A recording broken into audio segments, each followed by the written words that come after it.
Sur le visage fermé de Louise Zoukep, des larmes difficiles à retenir. Ce matin, la jeune femme assiste impuissante à la levée de corps de son unique sœur, Dame Téclair Kolo. Je n'ai pas la force. Devant la morgue de l'hôpital de district de Lok-Baba, l'horreur et la consternation sont à leur comble. Les proches de la victime acceptent difficilement le départ brutal d'une femme qu'ils décrivent comme sociable, généreuse et pleine de vie. Elle était une grande sœur, une amie, une adhérente de la revue. Elle était tellement joyeuse, très sympa. Elle évitait trop les problèmes en fait. Conseillait, c'était notre touche souriante, c'était notre maman en fait. C'était une grande sœur pour nous. Une femme de paix, une femme calme, une femme posée, une femme travailleuse, laborieuse.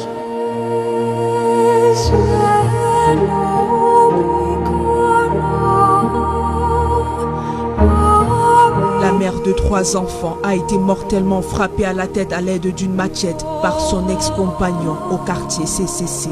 Dieu lui avait donné la vie. Un homme la lui a arrachée de la manière la plus horrible qui soit. Derrière ce drame, 3 enfants, 19, 7 et 2 ans, marqués à jamais par la disparition brutale de leur génitrice.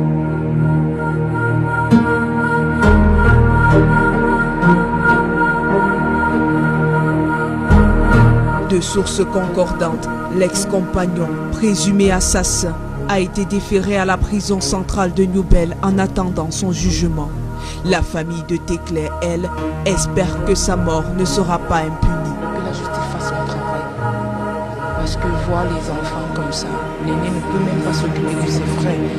Ils sont encore tout petits, ils n'arrivent même pas à réaliser ce qu'il y a pour eux. C'est sous le regard brisé de ses proches que Dame Téclair est transportée vers sa dernière demeure.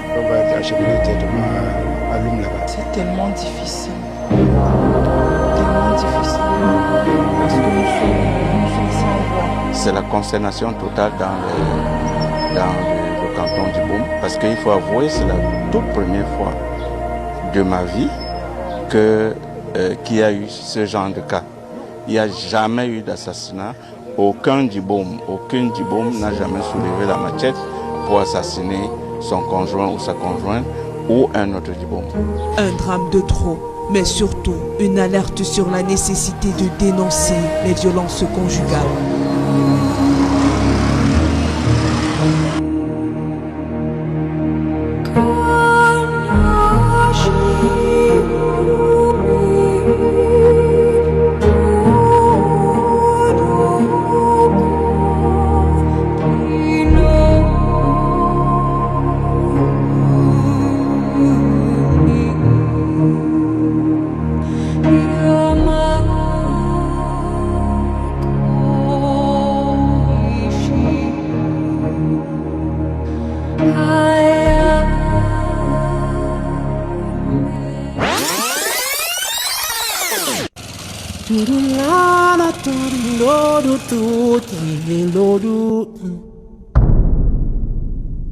Achunla jango kwala inbo wapenya osomele binyoma soma. Je n'ai même pas pu assister quand on mettait ma maman au sol puisque mes petits frères étaient en train de pleurer et moi-même j'étais en train de pleurer, donc je n'avais pas le courage. Je n'avais même pas, j'ai essayé toutes les fois, je n'avais pas le courage. 2 mois après l'inhumation de Dame Téclair Kolo, la tristesse n'a pas quitté le visage de ses proches. Ça ne va jamais quitter de ma mémoire en fait. Jamais. Et puis encore, sa progéniture. Puisqu'il y avait de l'affection maternelle, maintenant, ma tante dit que voici, elle est fait mère. Mes petits frères ne le voient pas comme dans les efforts qu'elle fait, non, parce qu'il y a un manque. Il y a un manque en fait. Le vide est immense, les jours semblent lents et les nuits blanches. Mon petit frère me donne un peu de temps de pleurer, maman. Donc chaque nuit, ce sont les nuits blanches. Osoma la binyoma asoma. Ekila majo. Et ce triste souvenir qui revient sans cesse comme un cauchemar. Parce que ce que l'œil a vu, le cerveau ne peut pas oublier ça facilement comme ça. Donc c'est très difficile. C'est très traumatisant. Je n'arrive pas à comprendre et comment j'ai pu supporter ce coup sur le dos.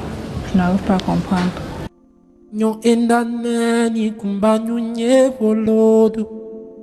Un quotidien bouleversé, une réalité troublante pour Junior, l'aîné qui a de la peine à se concentrer pour ses études universitaires.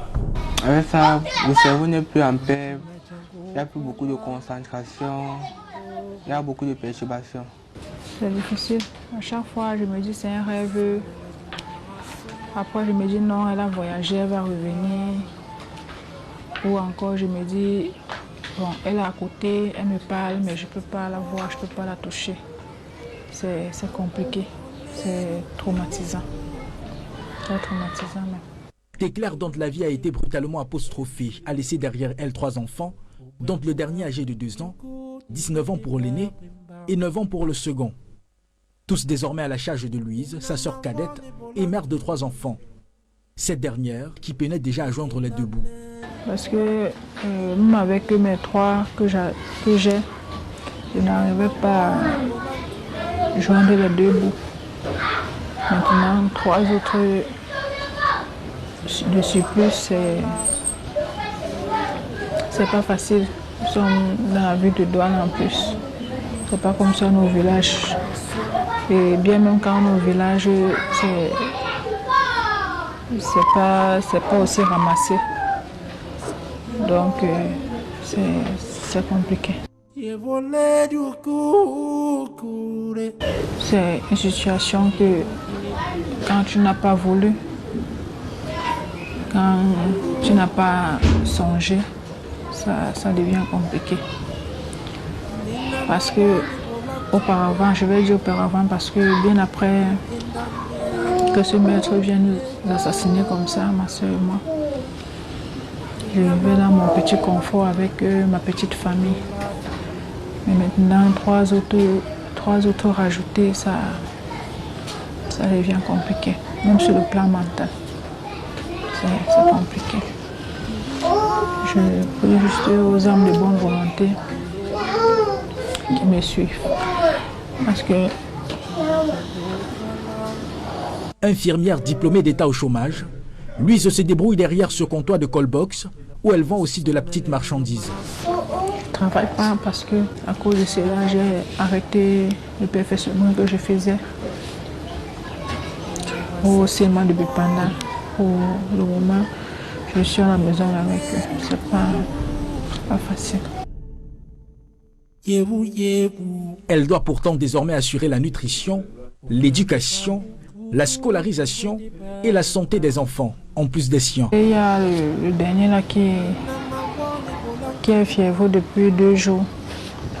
Bon, comme ça a persisté aujourd'hui, j'ai essayé de lui mettre le cathéter et lui administrer quelques soins, espérant que ça ne continue pas. Louise n'a d'ailleurs pas échappé à la violence du bourreau de sa sœur.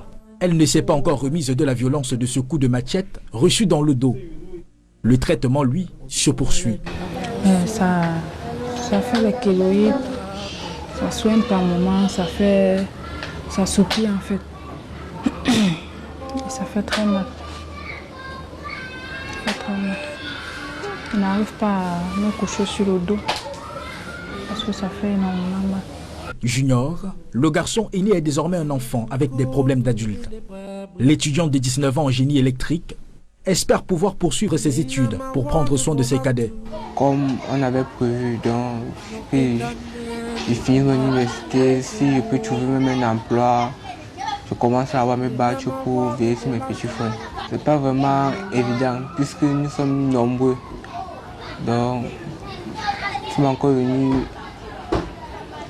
nous sommes nombreux, nous sommes encore venus ajouter des charges sur des charges. Donc c'est pas vraiment évident. Je sais pas vraiment si je pourrais même continuer les études dans les années à venir. Je sais pas vraiment. Avec les temps qui sont durs là.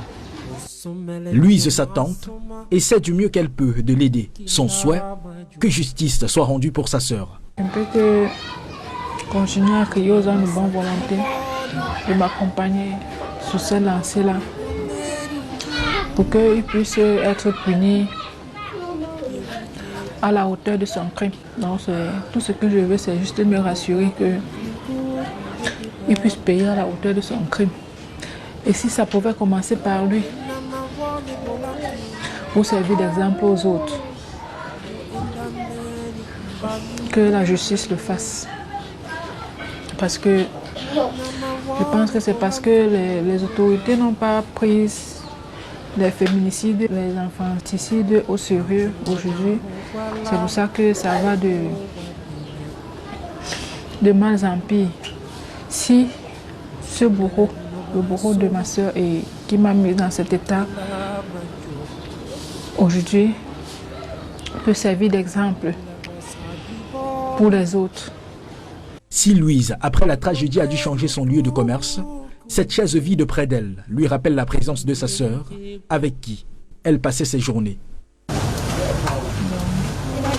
chaise, elle est toujours vide. Parce que je passais mes journées avec elle, je passais la majeure partie du temps avec elle. Binama wone bolanto, itinyola nyu.